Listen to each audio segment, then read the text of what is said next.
रायपुर नगर निगम की लापरवाही ने ले ली एक मासूम की जान। एक बार फिर खुला गड्ढा बना मौत का कुआं।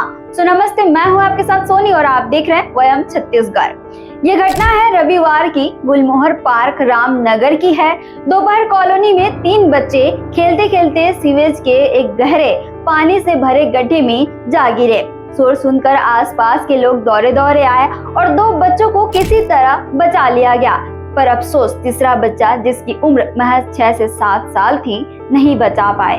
स्थानीय लोगों के मुताबिक ये गड्ढा नगर निगम ने सीवरेज लाइन के लिए खुदवाया था, लेकिन न काम पूरा किया गया, न गड्ढा ढका गया और न ही कोई चेतावनी बोर्ड या बैरिकेड्स लगाए गई। 4 से 6 महीने से ये गड्ढा यूं ही खुला पड़ा था। घटना के बाद पूरे इलाके में गम और गुस्से का माहौल है। कॉलोनी वासियों ने नगर निगम के खिलाफ जोरदार नारेबाजी की और जिम्मेदार अधिकारियों पर सख्त कार्रवाई और मुआवजे की मांग की है। कॉलोनी अध्यक्ष विजय पांडे ने बताया, हम कई बार शिकायत कर चुके हैं। निगम की अधिकारी अंकिता मैम खुद इस गड्ढे को देख चुकी हैं, लेकिन फिर भी किसी ने कोई ठोस कदम नहीं उठाया। अब एक मासूम की जान चली गई। क्या अब भी प्रशासन जागेगा? प्रशासन का जवाब। तहसीलदार प्रवीण परमार ने कहा कि प्रशासन पीड़ित परिवार के साथ खड़ा है।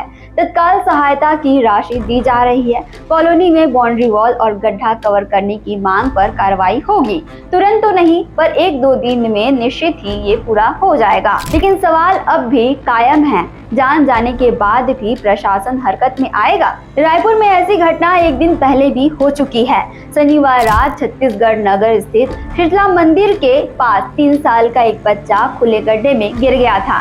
सौभाग्य से उसी समय सड़क से गुजर रहे एक बाइक सवार ने बच्चे को गिरते देखा और बिना देर किए कूदकर उसकी जान बचा ली। ये पूरी घटना सीसीटीवी में कैद हुई थी। इस पूरे मामले में डिप्टी सीएम अरुण साव ने दुख जताया है और जांच की बात कही है। निश्चित रूप से ये बहुत ही दुर्भाग्यजनक घटना हुई है। सीवरेज के लिए खोदे गए गड्ढे में 3 मासूम बच्चों का गिरना और उसमें से एक मासूम की मौत होना, ये बहुत दुर्भाग्यजनक घटना है।